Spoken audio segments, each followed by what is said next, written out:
Okey, baik. Bismillahirrahmanirrahim. Saya serahkan kepada Ustazah Asma untuk tadabbur kita pagi ni. Bismillahirrahmanirrahim. Assalamualaikum warahmatullahi wabarakatuh. Jelas suara? InsyaAllah hari ni kalau kita dah baca kan ayat 11 hingga 20 surah An-Nur. Kalau ikutkan kat sini kita nak tadabbur sampai ayat 14 kan. Tapi sebenarnya satu muka surat ni adalah satu kisah. Kisah ni sehingga bawah tu lah. Hingga ayat yang terakhir kita baca hari ni ayat 20.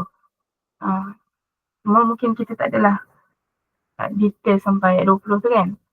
Kita keluarkan poin-poin penting lah. Mungkin akan lebih sikit daripada ayat 14. Okay. Kalau kita tengok surah An-Nur ni, banyak sangat tentang pergaulan, banyak tentang cara kita berkaitan dengan maruah diri jugalah. Kalau kita pernah dengar, ajarilah wanitamu surah An-Nur. Maksudnya pentinglah untuk kita belajar tentang surah An-Nur ni. Macam-macam pengajaran. Dan surah An-Nur ni sendiri sebenarnya salah satu surah An-Nur ni adalah kajian PhD mak saya lah. Kaji tentang pendekatan surah An-Nur dalam menangani gejala zina dalam masyarakat. Itu kajian PhD lah. Perbandingan tafsir Al-Munir dan tafsir fi Zilal Al-Quran. Jadi yang ni adalah salah satu topik dalam ni. Bukan berkaitan dengan zina lah, tapi ada sikit berkaitan tuduhan. Jadi benda ni saya banyak dalam masyarakat kita sekarang ni, lagi-lagi di media sosial sikit, isu-isu rumah tangga, isu-isu tentang kita kata gosip tentang hubungan lelaki dan perempuan ni sangat banyak. Gosip tentang rumah tangga pun banyak. Yang belum berumah tangga pun banyak. Jadi kita perlu tengok macam mana kita berhadapan dengan isu-isu viral, kita berhadapan dengan isu-isu gosip ni, gosip artis ke tak artis ke. Sebab sekarang ni bukan jadi artis ni boleh famous kan, boleh viral. Kita ni pun boleh. Bila-bila masa je kalau boleh jadilah, boleh jadi bahan viral tu kan. Jadi kita perlu berhati-hati. Adakah kita akan jadi pemula kepada viral yang tak elok, ataupun kita tukang sebar, ataupun kita hanya tukang like sahaja. Nanti kita tengok daripada ayat ni kan. Ayat yang kita baca hari ni ada dia punya sirah dia tu kan. Kalau siapa pernah dengar Hadithul Ifki.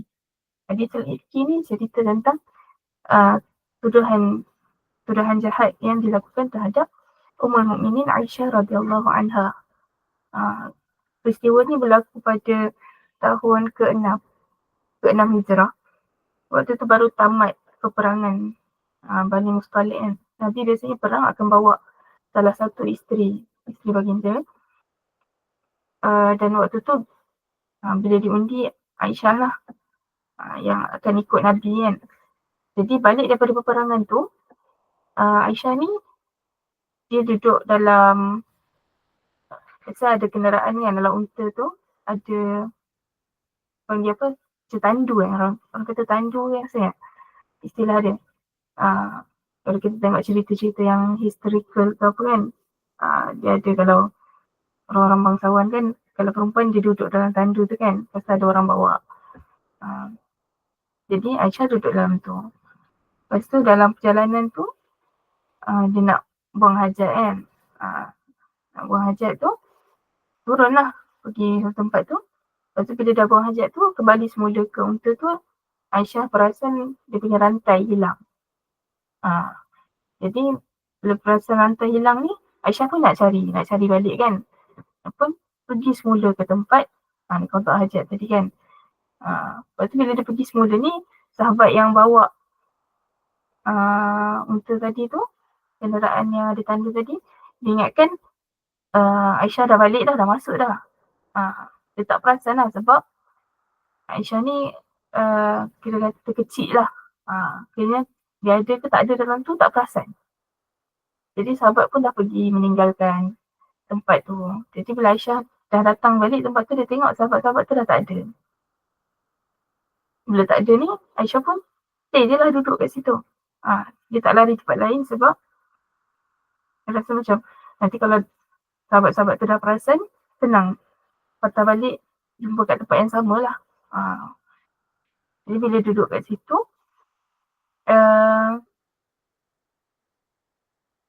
datangnya seorang sahabat yang nama Safwan. Safwan bin Mu'attal.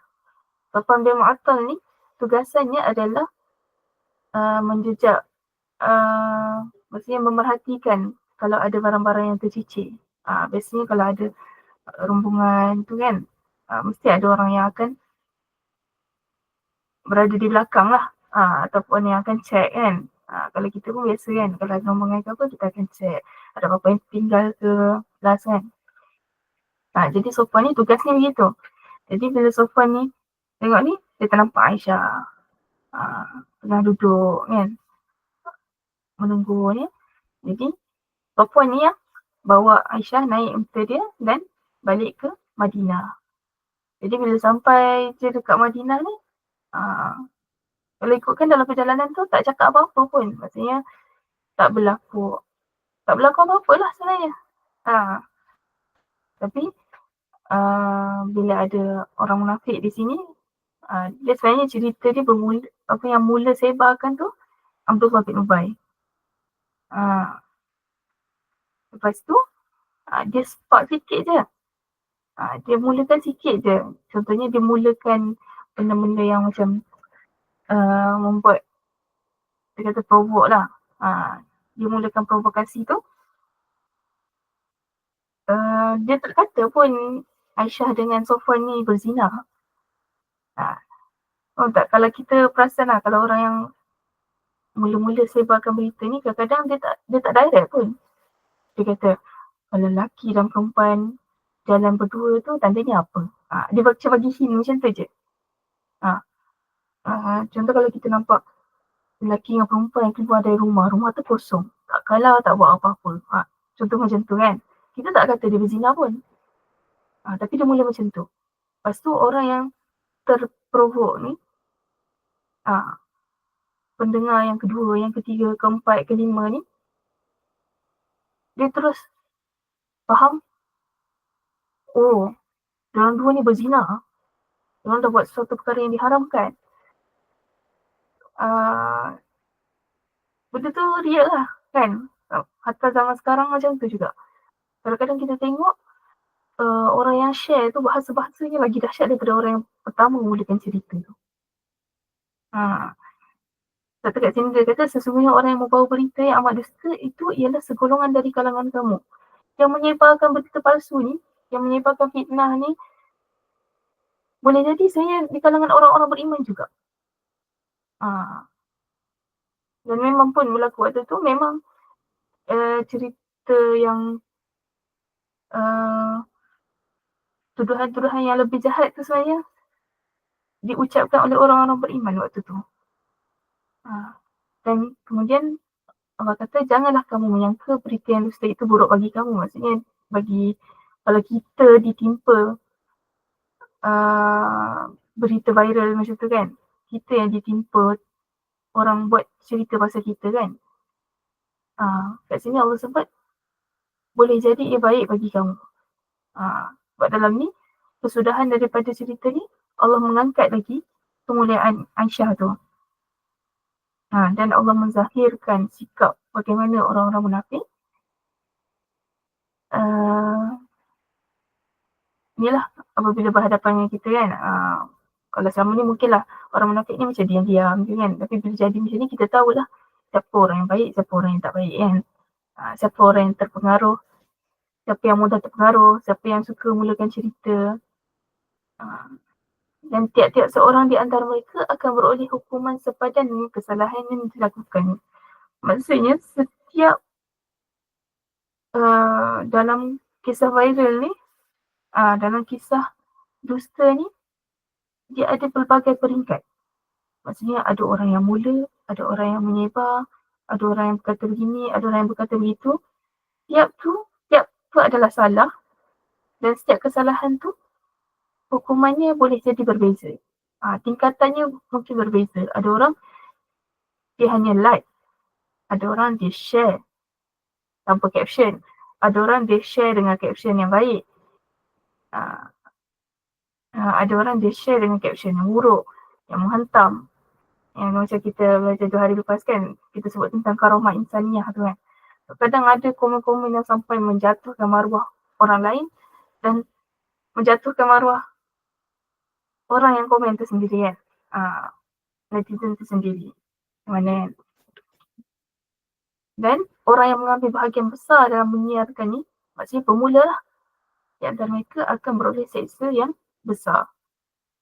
Kalau kita tengok dalam penyebaran kisah zina ni kan, berkaitan dengan zina, kadang-kadang orang yang terprovok tadi, kita kata macam sahabat-sahabat tadi kan, boleh jadi dia punya tuduhan tu lebih berat daripada orang yang mulakan. Contohnya, mereka memang guna direct perkataan, kata Aisyah berzina ke apa kan, contoh. Perkataan mereka tu boleh membawa kepada hukuman hudud qazaf kan. Dan Abdullah bin Ubay tak kena sebab ucapan dia bukan direct. Sebab dia ada syarat-syarat dia tu kan. Untuk hukuman hudud qazaf tu dikenakan. Jadi contoh macam kalau kita kata, nampak contohnya orang yang mula macam ni tapi tetaplah orang yang mula tu balasannya paling besar lah dalam di sisi Allah lah, dia punya balasannya tu paling besar. Dia macam kalau kita kata lelaki dengan lelaki kan, ataupun lelaki dengan perempuan, kita kata suspicious je kan, macam rapat lain macam je, macam bukan suami isteri je kan. Kita mula macam tu je, kita tak kata pun tapi bila orang lain kata ini zina, open zina, peliwat, apa lagi istilah, anak haram. Kadang kita kena berhati-hati juga kan, kalau contoh kita jumpa budak-budak yang senang-senang dia nak ejek kawan dia tu sebut anak haram. Kita kadang tak sedar bila sebut anak haram tu maksudnya kita menuduh mak ayah dia berzina. Kita kena berhati-hati lah melibatkan tuduhan-tuduhan segini sebenarnya sangat berat. Tak boleh ambil ringan lah. Hati-hati dengan perkataan kita kan. Lepas tu kalau kita tengok ayat ke-12. Ayat ke-12 boleh kita gerakkan namanya ayat dia kan. Ayat ke-12 kata sepatutnya, yang ni kita tengok apa adab kita dalam menerima berita aib ni. Kat sini dia tak cerita lagi betul tak betul kan. Memang kalau dalam kisah Aisyah ni, kisah Aisyah kita tahu tak betul. Tapi patutnya macam mana akhlak kita, respon kita apabila kita mendengar berita-berita begini. Dalam ayat 12 disebutkan laula id sami'tumuhu, patutnya semasa kamu dengar tuduhan tu, manal mu'minuna wal mu'minatu bi anfusihim khaira. Orang-orang yang beriman, sama ada lelaki atau perempuan, lelaki dan perempuan, sepatutnya bersangka baik kepada diri orang-orang mereka sendiri. Maksudnya kita tahu yang dituduh tu adalah sama-sama orang beriman macam kita. Jadi sepatutnya kita perlu sangka baik dulu. Tak adalah kita dengar tu terus macam ya ke macam tu kan. Terus kita rasa macam panas ni nak korek lagi. Sepatutnya kita sangka baik dulu dan kita kata tak betul ni. Allah kata waqalu hadza ifkum mubin. Sepatutnya kalau kita dengar benda ni melibatkan orang beriman, kita perlu nafikan dulu. Maksudnya kita perlu bantah dulu. Kita kata tak betul ni kan. Kita janganlah mengharapkan benda tu betul. Itu yang patutnya respon kita dalam ayat ke-12 kan. Ini Allah tegur orang yang beriman ni, orang yang mendengar ketika tu, kenapa tak sangka baik dulu kan. Sebab waktu tu memang dengar je tu terus macam Ya ke. Lepas tu macam tu lah. Kalau kita tak sangkanya. Kan biasanya kan respon-respon kita kan. Kalau dengar tu pun tak sangkanya. Macam tu. Sepatutnya kita dengar, kita nafikan dulu, kita sangka baik dulu. Kalau betul kita anggap, kalau contoh macam kita dengar benda tu berlaku dalam keluarga kita kan. Macam mana kalau kita anggap saudara-saudara kita tu, kawan-kawan kita tu sebahagian daripada kita. Maknanya sebahagian daripada orang yang beriman, sepatutnya kita sangka baik dulu lah. Macam kita dengar, takkanlah adik kita buat macam tu, takkanlah abang kita buat macam tu, takkanlah ayah kita buat macam tu kan. Kalau kita rasa orang-orang tu adalah sebahagian dari kita, kita tak akan cepat sangat bersangka buruk. Mesti kalau boleh kita nak kita mengharapkan berita tu tak betul lah. Walaupun orang kata kita macam in denial kan. Tapi selagi benda tu tak terbukti, memang itulah sepatutnya respon kita. Tak cukup. Lepas tu, kalau kita tahu benda tu memang tak betul, macam Aisyah ni peribadinya sangat dikenali sebagai orang yang sangat menjaga diri lah. Isteri Nabi kan. Isteri Nabi Ummul Mukminin. Kalau kita kenal orang tu orang yang baik apa, kita berbantah. Kata dia sebut waqalu hadza ifkum mubin, tak cukup sekadar zannal bukan setakat zannal mu'minina wal mu'minatu bi anfusihim khaira. Kalau zanna tu bersangka dulu kan. Waqalu hadza ifkum mubin, kalau kita tahu orang tu orang yang baik, perlu kita bantah. Bantah berita palsu tu lah. Kemudian dalam ayat 13 dia kata laula ja'u alaihi bi arba'ati syuhada fa idh lam ya'tu bis syuhada fa ulaika 'indallahi humul kadhibun. Sepatutnya orang yang menuduh kena bawa 4 orang saksi membuktikan tuduhan. Kalau berkaitan dengan zina. Oleh kerana mereka tidak mendatangkan 4 orang saksi, maka mereka itu pada sisi hukum Allah adalah orang-orang yang dusta. Dalam hukum hudud ni ada 2. Hudud berkaitan dengan zina ni ada 2 cara untuk menjadikan hukuman had tu boleh dilaksanakan lah. Yang pertama, penzina tu sendiri mengaku yang mereka melakukan hukuman zina. Yang kedua, mesti datangkan 4 orang saksi. Dan mendatangkan 4 orang saksi ni sangat, boleh kita kata hampir tak ada lah. Atau waktu zaman Nabi pun tak ada. Sebab sebenarnya berat nak membuktikan seseorang tu berzina. Kalau ada pun orang yang pada zaman Nabi ni, dia mengaku berzina. Yang dikenakan hukuman hudud lah. Yang dikenakan hukuman had ni.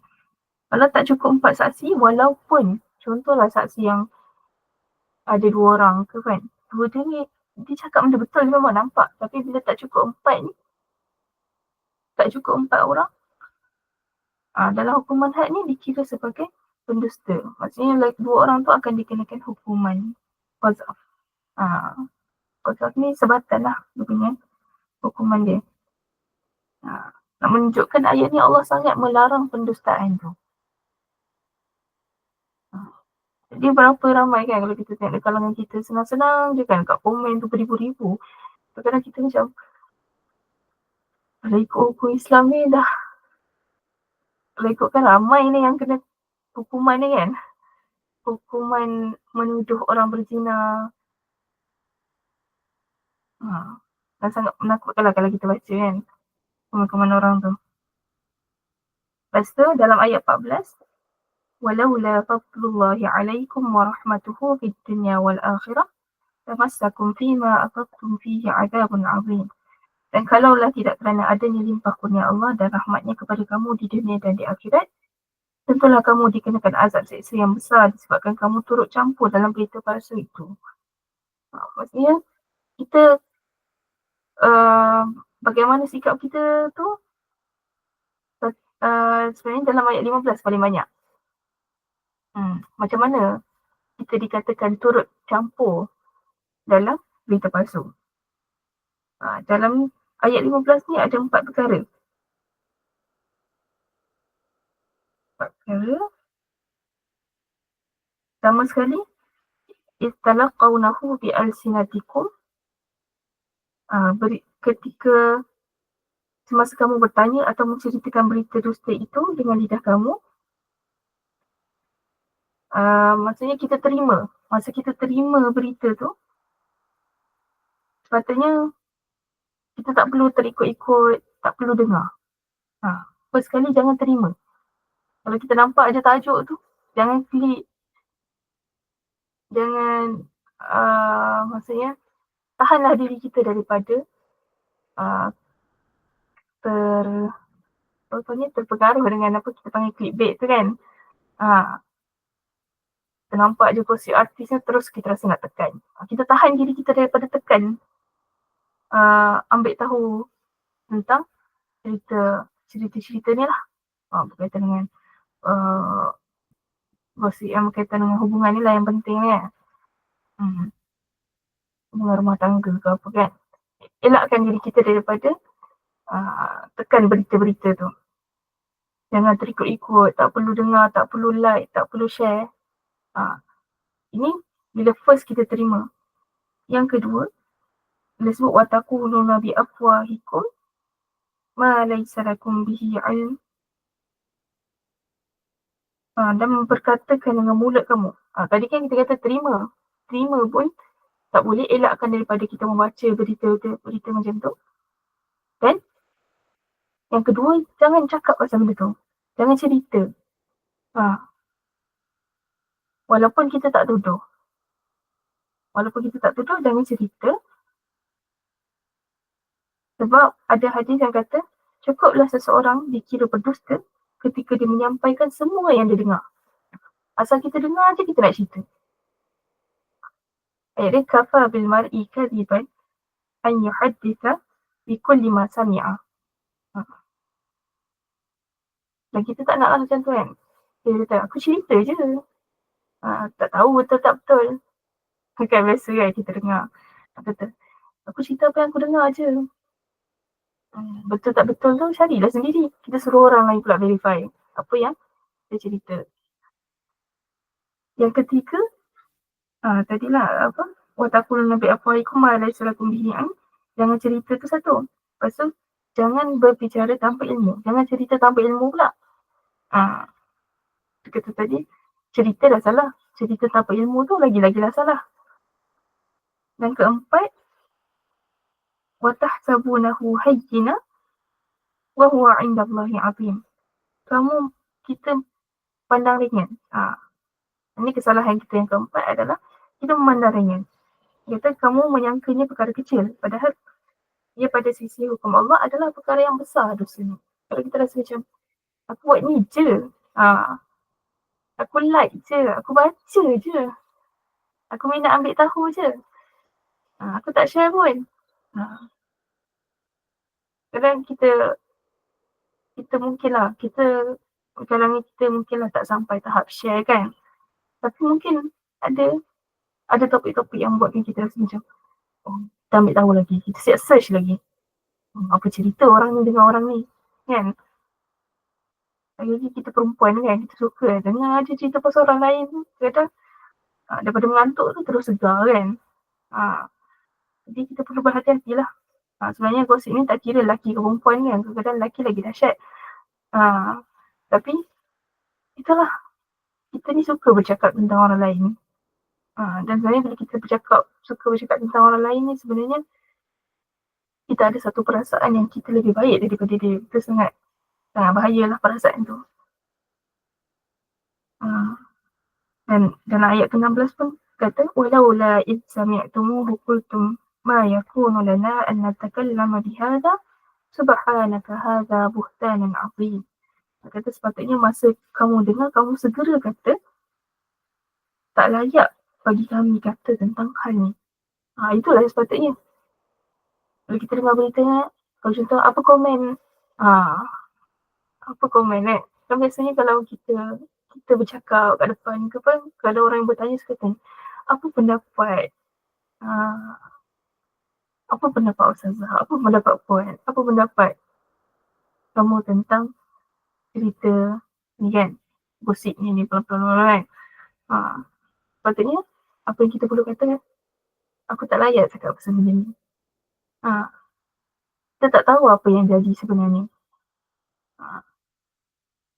Kisah sebenar hanya sama ada zina tu berlaku atau tak berlaku, hubungan yang gosip-gosip yang dikatakan tu benar atau tak tu, sebenarnya tuan badan tu yang tahu. Kan?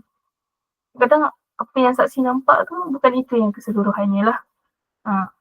Mereka berdua dan Allah yang tahu sebenarnya apa yang betul-betul terjadi. Jadi sepatutnya bila kita rapat ni, kita katalah Wallahu a'lam.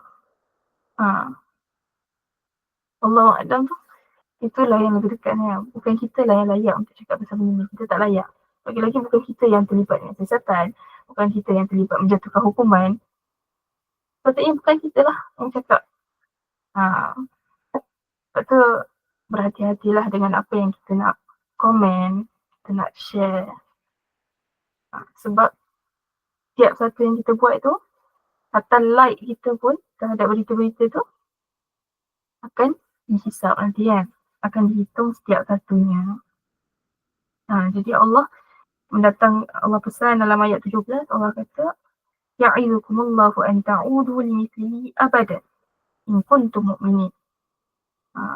Allah bagi pengajaran kepada kamu, iaitu kepada kita lah, supaya tidak mengulangi perbuatan tu selama-lamanya. Allah tu ni kan sebut dalam ayat 17 kata, jika betul kamu orang-orang yang beriman. Jadi kalau kita mengaku kita betul-betul orang yang beriman, janganlah ulang kesilapan yang sama. Jadi kalau kita baca Al-Quran, sebenarnya kalau kita betul-betul memahami apa pesanan Allah ni kan, sebabnya zaman ni kita tak ulang lah kesilapan tu kan. Tapi bila kita jauh daripada Al-Quran, kita ada potensi untuk mengulangi apa yang terjadi. Sebab dahsyat lah fitnah yang berlaku pada Aisyah ni. Walaupun Aisyah orang tak akhir lah, kita kata Aisyah orang tak akhir tahu yang sebenarnya dia dituduh sebegitu. Dia sampai tahap dahsyatnya, sampai kalau orang jumpa mana-mana penzina kan, orang panggil dia Aisyah. Faham tak? Nak kata dahsyatnya gosip waktu zaman tu, dia bukanlah gosip yang biasa-biasa juga. Dan apabila kita difitnah sebegitu, kalau kita ada kapasiti untuk membantah, kita bantah. Tapi kalau kita tak mampu bantah, kita serahkan kepada Allah lah untuk membersihkan nama kita. Bukan senang nak bersihkan. Sebab itulah tuduhan menuduh berzina tu sendiri dikenakan hukuman sebab benda tu sebenarnya berkaitan dengan tuduhan seksual ni sangat berat lah. Once dah kena, dia kata nama baik seseorang tu tercemar dan lama lah. Dan waktu zaman sekarang ni ada guna istilah character assassin kan. Itulah sebenarnya sebab tu kadang-kadang orang nak jatuhkan seseorang, dia akan guna benda tu. Dia akan guna isu seksual. Dia akan guna isu sebab ini yang paling ampuh untuk jatuhkan karakter seseorang. Untuk membunuh karakter seseorang, inilah senjatanya. Kalau kita tak suka orang tu kan, cara yang paling macam berkesan untuk menjatuhkan seseorang, inilah. Sebab tu kadang-kadang orang suka sangat tuduh orang ni berzina lah, tuduh orang ni peliwat lah, tuduh orang ni begitu, begini. Jadi kita perlu berhati-hati supaya kita tak terlibat. Kita tak tuduh tu mungkin lah. Kita mungkin selamat daripada menuduh orang. Takut kita tak selamat dari segi benda lain tu. Like, komen, share. Walaupun kita rasa macam kita share, kita rasa macam ulasan kita baik. Tapi sebenarnya kita menambahkan lagi kan berita tu, buatkan berita tu lebih tersebar. Jadi benda ni sangat dekat lah dengan kita dengan Allah menegur supaya kita dalam bab-bab macam ni, berita-berita begini, sikap kita perlu pasif, bukan aktif. Kalau kita menuntut ilmu, kalau kita belajar apa-apa kan, kita digalakkan untuk aktif kan. Tapi bila kita dengar berita tentang aib orang ni, patutnya kita pasif. Sebab benda ni besar, kita tak layak cakap tanpa bukti. So, Allah pesan jangan ulang lagi benda ni kan. Dan Allah tutup juga kisah ni dalam ayat 18, 19, 20 tu. Dalam ayat 18 Allah kata, Wallahu alimul hakim. Dan Allah maha mengetahui dan maha bijaksana. Memang Allah takdirkan benda ni berlaku, tapi Allah lebih mengetahui apa yang baik kan. Pengajaran daripada kisah ni, kadang-kadang kita nampak macam, kenapa Allah izinkan benda ni berlaku? Kesian Aisyah kan. Tapi ini satu pengajaran yang besar jugalah. Allah menyingkap macam mana perangai orang munafik kan. Abdullah bin Ubay waktu tu. Lepas tu Allah mengangkat lagi martabat Aisyah bila Allah bersihkan. Kesenangan dengan satu-satu peristiwa tu, Aisyah pun tak sangka yang Allah sendiri akan membersihkan nama ini dengan ayat Al-Quran lagi. Betapa yang Allah muliakan Aisyah selepas peristiwa tu. Itulah sikit banyak kan. Sehingga ayat 20 tu, masalah kalau nak habiskan kisah ni, bolehlah baca sampai ayat 20 kan. Dalam ayat tu, innal ladzina yuhibbuna an tashi'al fahishatu fil ladzina amanu lahum 'adzabun alimun fid dunya wal akhirah wallahu ya'lamu wa antum la ta'lamun. Orang-orang yang suka benda-benda ni terhebar, tuduhan-tuduhan yang buruk dalam kalangan orang beriman pun akan beroleh azab siksa yang tidak terperi sakitnya di dunia dan di akhirat. Ingatlah, Allah tahu segala perkara yang kamu tak tahu. Sebab tu kita kata elakkanlah kita cakap pasal benda ni kan. Sebab Allah lebih tahu apa yang kita tak tahu. Allah tahu segala-galanya, kita tak tahu. Kadang-kadang kita tengok satu gambar apa kan, kita interpret macam ni, tapi sebenarnya kisah sebenarnya jauh daripada apa yang kita faham, apa yang kita sangka. Sebab tu berhati-hatilah dengan sangkaan kita. Sentiasalah bersangka baik lah. Banyakkan bersangka baik. Kalau tersalah sangka baik tak apa. Tapi kalau tersalah sangka buruk, dahsyat jugalah padahnya kalau kita sebarkan sangka buruk kita tu. Dalam ayat surah Al-Hujurat tu kata, inna ba'da dhanni ith. Sesungguhnya sebahagian daripada sangkaan-sangkaan tu adalah dosa. Sebab kebanyakannya sangkaan ni tak betul. Betul, ada yang kata sekarang ni orang gunakan gosip sebagai marketing. Betul? Prinsip mereka ni, bad marketing is marketing. Kan? Tapi itulah, kalau melibatkan benda-benda ni, patutnya kena sangat berhati-hatilah. Kalau kita fikir kita buat marketing yang tak elok tu, memang untung. Tapi untung tu berkat ke tak berkat? Kan? Itu benda yang kita kena muhasabah balik lah. Memang kalau berlaku benda-benda macam ni, memang laris lah. Kebanyakan yang menjadilah marketing tu. Tapi kita fikir balik, berkat ke tak berkat kita guna cerita begini untuk melariskan jualan. Kalau dapat untung, berkat tak keuntungan kita tu kan. Allahuakbar. Itulah kot sebahagian yang saya boleh kongsi hari ni. Kalau siapa ada nak tambah lagi ke? Saudara-saudara lain nak tambah ke?